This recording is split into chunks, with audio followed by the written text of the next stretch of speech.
The good, the bad, and the ugly from the Diamondbacks series that includes a play that I still can't believe happened. This is Locked On Cardinals. You are Locked On Cardinals, your daily St. Louis Cardinals podcast, part of the Locked On Podcast Network, your team every day.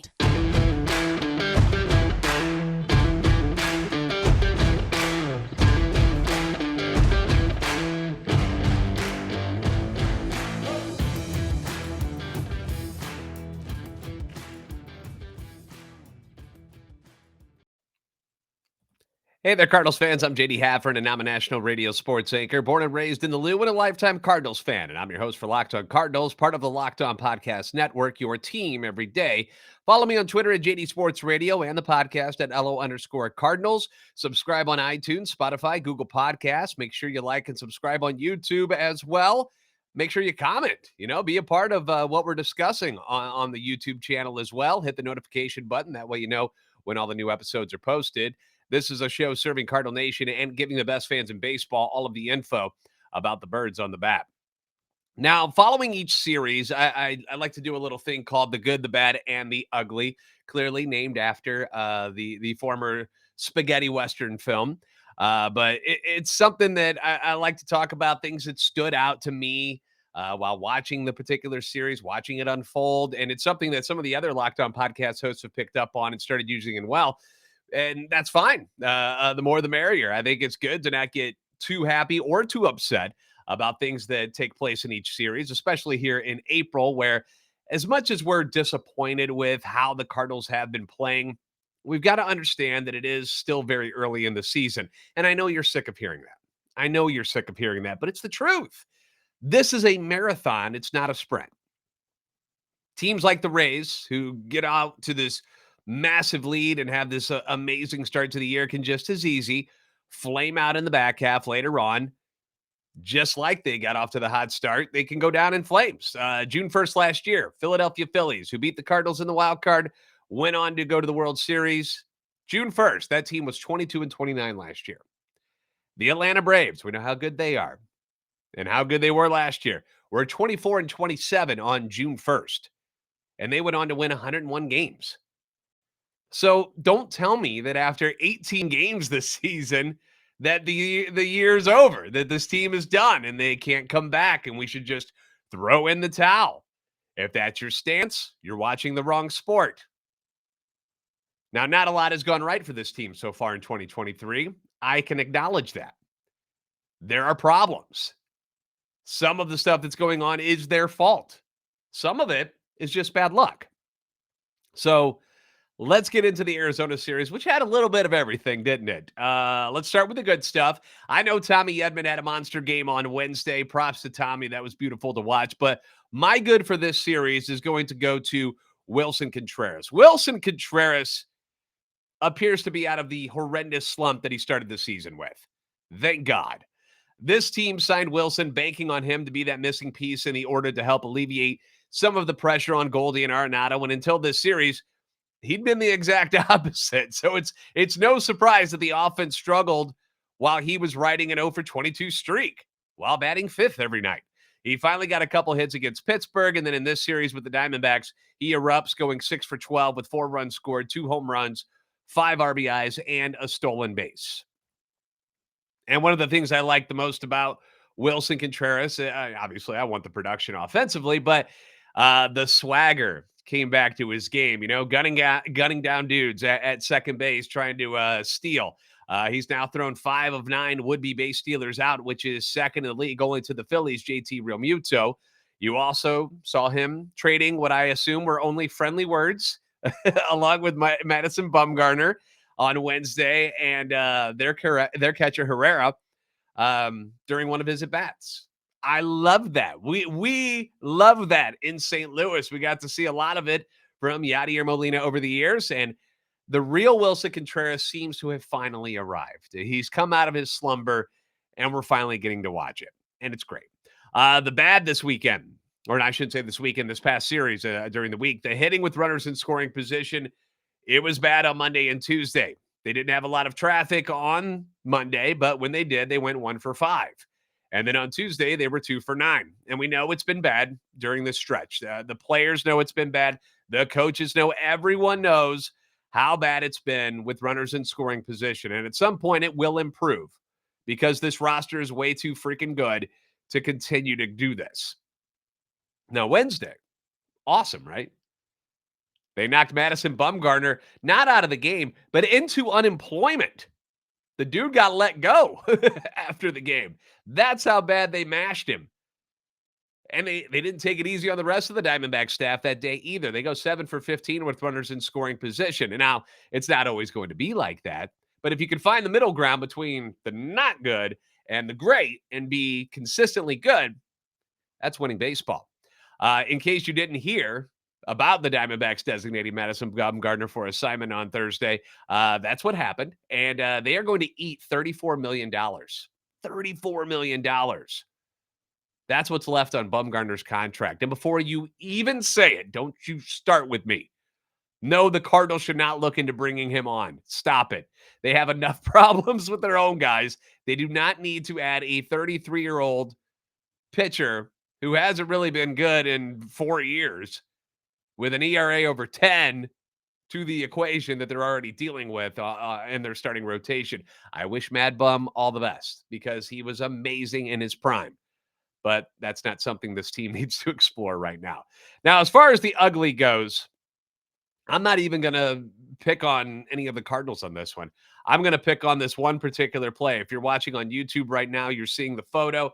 My ugly, I'm just going to go with the stupid 2-run double on the bounce hit by Nick Ahmed on Tuesday. That's my ugly. Although I should give it to the botched rundown play that happened that same night right before the double because that sucks too. But this play in particular just drove me nuts. And it sat in my head and it continued to well into Wednesday's game because hitting a baseball on a bounce for a 2-run double is ridiculous. It is something that happens against teams that are in a bad spot.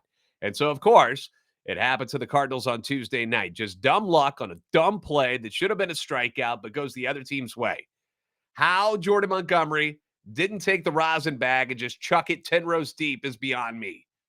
I was flabbergasted when it happened. I'm still worked up about it. He hit it off the bounce for a 2-run double. That's not supposed to happen. The Cardinals, though, are not the only team that was picked to do very, very well in the preseason and have struggled out of the gate. So let's take a spin around the league. We'll make ourselves feel a little bit better by enjoying the pain and anguish and the suffering from other teams around the league. We'll do that next here on Locked On Cardinals. Now, something exciting is coming to Built.com on April 22nd, which would be tomorrow. I don't have all the details yet. They have not included me on what this is going to even be about, but the excitement is real, and it's something you won't want to miss. I love the Built protein bars. I love the puffs. For somebody who works out and is always trying to find as much protein as possible, because that's really the hardest part, in my opinion, about trying to put on muscle mass and gain good weight is to get enough protein. I mean, you can only eat so many pieces of chicken, and you need something else that tastes great, and that's what Built offers. If you know how Built works, they have the most incredible protein bars in the world, and they do these amazing flavor drops with unreal flavors in limited quantities. So mark your calendars, head to Built.com on Saturday. Going to be a big day, April 22nd, to be one of the first to discover what all the hype is about. I'm excited to find out what it is. I can't wait to hear it. Going to be a new flavor. That's all I know so far. We'll find out tomorrow together. Make sure to use promo code LOCKEDON15. Get 15% off your order when this drops tomorrow.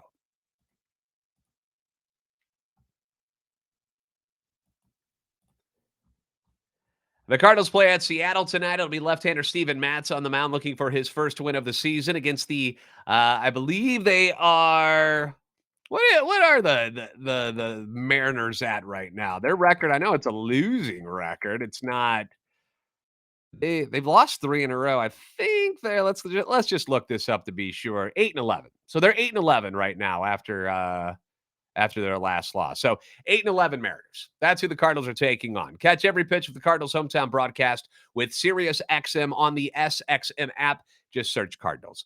Once again, thanks for making Locked On Cardinals your first listen every day. Hey, everydayers, I appreciate you checking in every single day. I do plan on dropping another episode over the weekend, which doesn't normally happen. For the most of the time, we're Monday through Friday. But yesterday we had a day off, and I want to put another one out tomorrow. So that's what we're going to do. So look for your Locked On Cardinals fix tomorrow on Saturday. So the Cardinals, also a disappointing 8-11, just like the Mariners. And I know as Cardinals fans, we live inside our little Cardinal bubble, and we live and die with the team. And we think everyone else out there is doing all these great things and just living their best lives while the Cardinals struggles continue here in the back end of April. But it's not true. It's not true. The Cardinals are not the only ones going through some problems as far as like good teams. Like, I'm not talking about teams like Oakland or Washington who are supposed to be losing. I'm talking about other big franchises that were expected to win this year. They're not the only ones. So let's point out a couple of these guys. How about the Philadelphia Phillies? $243 million payroll this year. Remember, they go and get Trey Turner. They got all the other big contracts on the team, and they're 8-12. 8-12. The Padres and their $247 million payroll. Remember, they went out and traded the world for Juan Soto. They go and get Xander Bogaerts this offseason. They're signing massive deals with Machado, for Fernando Tatis Jr. You know, they're paying everybody.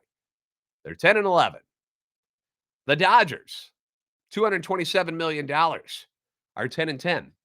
The defending champion Houston Astros, at $191 million, are 9-10. We see what the Cardinals have done against some pretty good teams outside of Colorado. And I'm not saying that these are excuses. I'm just saying they should be better than this. We know that. This is not the team that we expected to see. And I'm sure that's what other teams are saying as well.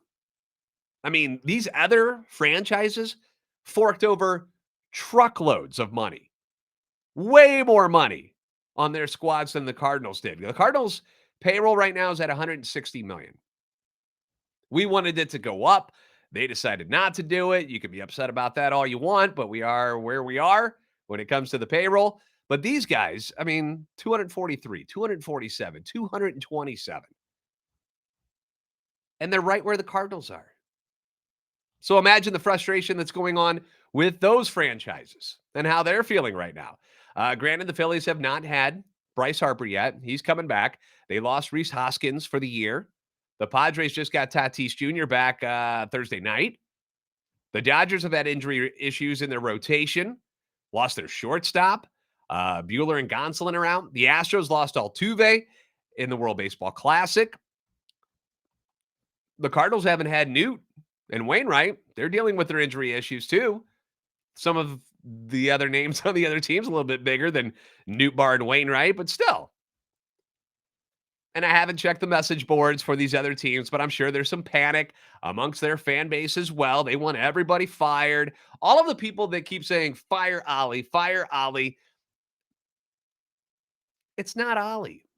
It's just things aren't going the way we wanted them to go so far. Some guys are hitting just fine. Some guys aren't.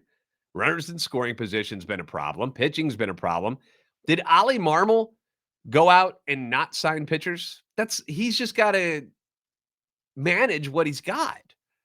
And I'm sure there's a couple of moments where he's made a mistake or two, but all managers do. And he just took you to the playoffs last year as a rookie. So I'm not you won the NL Central last year as a rookie manager. Firing Ollie is not the answer. Who are you bringing in instead? So it's way too early to say stuff like that. Now, if they have a losing record come August, then okay, maybe heads should roll. But we're not even close to that. But what I want to do here, I want to look at the Cardinals offense, okay? We know the pitching's been a mess, okay? We know how bad that's been. But I know we've given, and I personally have given the offense some grief over how they've produced recently. And, you know, just here in the season.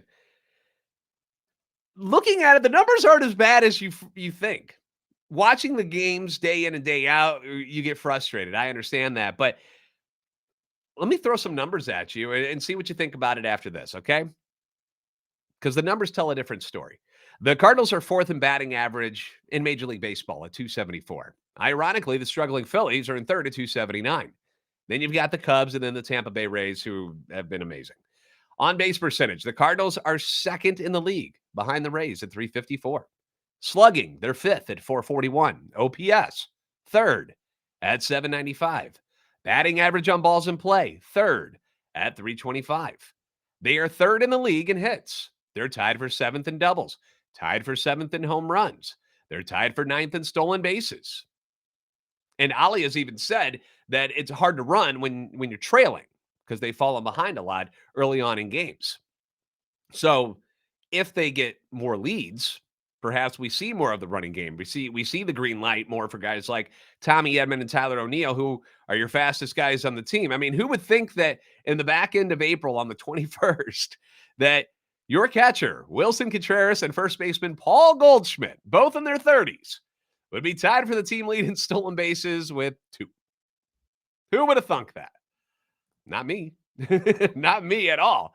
Brendan Donovan and Jordan Walker also have 2 stolen basements, but Edman and O'Neill just 1 apiece so far. But 10 total Cardinals have swiped the bag this year, so that's pretty good. The batting with runners in scoring position. Overall, how bad do you think it is? You would think, watching these games, that they would be like 27th in the league, wouldn't you? That's what I thought. I thought they'd be way down there. No, 262. That's 12th in all of baseball. But you know, and I know, that it needs to be better considering the number of guys who have been on base. And that's really the issue here, because all of these stats that I just threw out there to you scream top 5 offense, right? But when you look at runs scored, the Cardinals are just 13th in the league. So that's where the problem is. They're striking out a lot with runners in scoring position too. 51 times this year, 4th most in the league with runners in scoring position. That's an issue. Because we all know, put the ball in play, things can happen. Anything can happen, right? You can get an error. You can get a bad bounce. Anything can happen. But when you strike out, you limit anything happening at all. So that's something they'll have to work on. But that's been the negative of the offense. They just need to do more with the chances they have. And it just hasn't happened enough yet this year. So that's really it. That's the key with this offense right now. Everything else is pretty good, like really good. They're a lot better than we think they've been. It's just in those situations they got to cash in more. One of the main reasons why these numbers are so good, though, is our guy Nolan Gorman. Nolan Gorman is having a heck of a year, guys. Huge. When we talked about the absence of Pujols this offseason and who was going to fill that role, Contreras was the guy that they signed to do that, but he struggled out of the gate, and it was Nolan Gorman who has stepped up. He's hitting .316 on the year, which is 14th in the NL, and leads the team. He's got 5 home runs now after the grand slam on Wednesday. He's tied for 4th in the National League in home runs, 5th in Major League Baseball. He's got 18 RBIs now, 3rd in the NL, 4th in Major League Baseball. Slugging is 4th in the NL, 5th in Major League Baseball, and his OPS is 4th in the NL and 6th in Major League Baseball. The guy has done exactly what you wanted from the left side of the plate. You wanted a power-hitting left-handed bat. He has been that guy. And it's been great to see Contreras pick things up recently. Let's see. What do we got over the last few games here? Contreras, 471 over his last 5 games. Obviously, you're not going to keep up that pace, but he's gotten out of this funk. Brendan Donovan's at 417. He had slumped there for a little while. I still don't understand why the walks are down as much as they are for Brendan Donovan. I assume it's only because of the way the other teams are pitching him now. But he's at 417 over his last 4 games. Tyler O'Neill, 364 in his last 4. Edman, the monster game on Wednesday, at 353 now in his last 5. And so far this year, you haven't really seen 4 or 5 of these guys going at the same time, outside of a couple games here and there. So hopefully more of that is to come out of this team. On the flip side, some guys who are ice cold at the moment. Nolan Arenado struggling, just 105 batting average in his last 5. Alec Burleson, 143, although it seems like he hits the ball hard almost every time. It just goes right to people. A lot of bad luck for Burleson so far in the early going. And then Jordan Walker, 188, but he had a bounce back game on Wednesday as well. It was good to see him have some life. I think having a day off and, a couple of days it'd be good for the 20-year-old, man. He's not used to playing ball like this day in, day out. He's still 20. Let's cut him some slack. And one other thing that was huge looking at stats, if only the Cardinals could face lefties every single time, because they're hitting 317 off left-handers this season, which is tops in the league. Still hitting 264 against righties, which is fifth, but man, do they just start salivating. They're just drooling when you get a left-hander on the mound. Unfortunately, the Mariners aren't scheduled to start any lefties this weekend, so we're going to talk about that series next here on Locked On Cardinals. For a championship team, it's all about making sure every player is a perfect fit. It's the same when it comes to your vehicle. Every part needs to fit just right. So the next time you need parts and accessories, I want you to head over to eBay Motors. With eBay Guaranteed Fit, you can be sure every part you need fits right the first time around. Just add your ride to My Garage and look for the green check to know that the part will fit, or you get your money back. That's an awesome guarantee to have, because just like in sports, confidence, that's the name of the game when you shop on eBay Motors. And with over 122 million parts to choose from, that's a lot of parts. You'll be back in the game in no time. After all, it's easy to bring home a win when the right parts are guaranteed. So get the right parts, the right fit, and the right prices on ebaymotors.com. Let's ride. Eligible items only. Exclusions apply.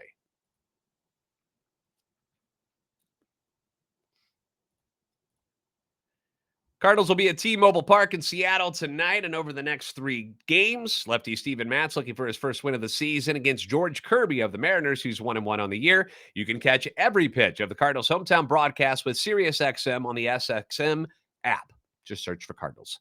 The Mariners, as I mentioned, 8-11 on the year after going 90-72 last year, made the wild card round. So they've had a slow start. They've gone 4-6, 4-6 in their last 10. They just got swept at home by the Brewers in a 3-game series, so they're not doing the Cardinals any favors there. Really, the problem for them has been offensively. The Mariners are 25th in the league in hitting at 228. They've got just 18 home runs, which is in the bottom third of the league, while striking out 171 times, which is in the upper third of the league. And you're going to see some familiar names on this roster. Colton Wong, the former Cardinal first-round pick, is there. Not having a good day. He's having a dismal season. Colton Wong is batting 98 over 51 at bats. 98. There's not a 1 in there. 98. He's batting under 100. A. Eugenio Suarez, remember him with the Reds? He's there. Hasn't quite caught fire yet. He's one of those guys, too.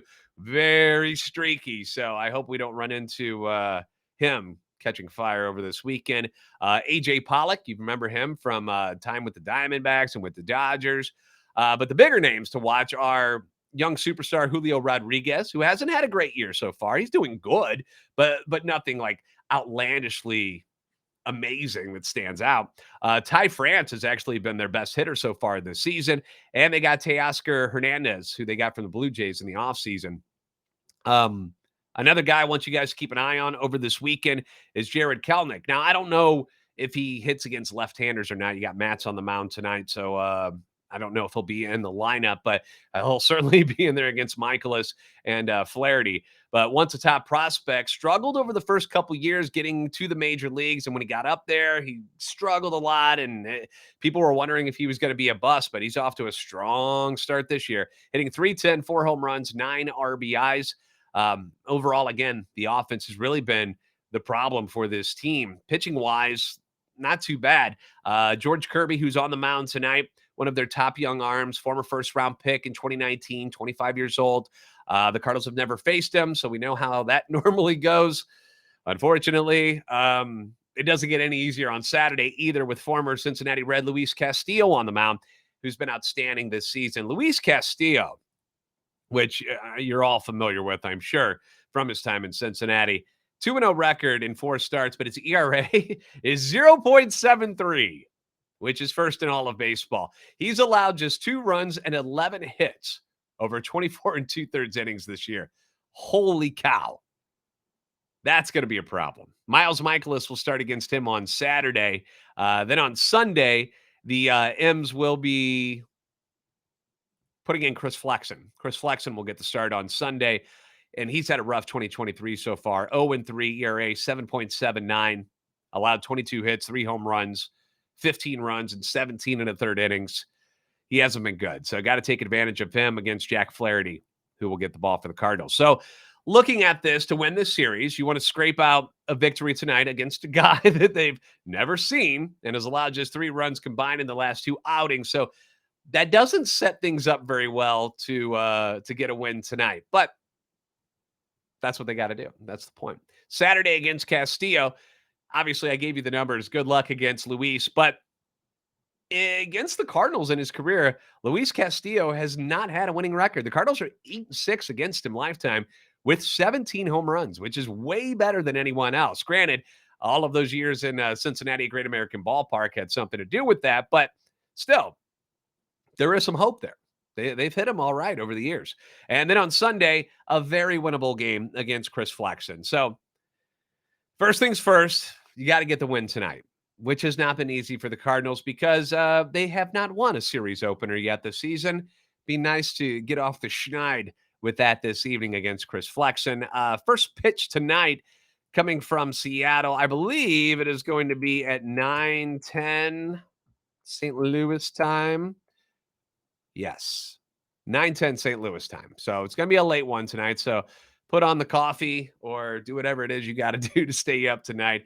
I'll do my best to stay up with you. I know it's going to be late. I normally work very early on Saturday mornings, but we'll do what we can do. And hopefully they get the win tonight. That'd be nice. Once again, thanks for making Locked On Cardinals your first listen every day.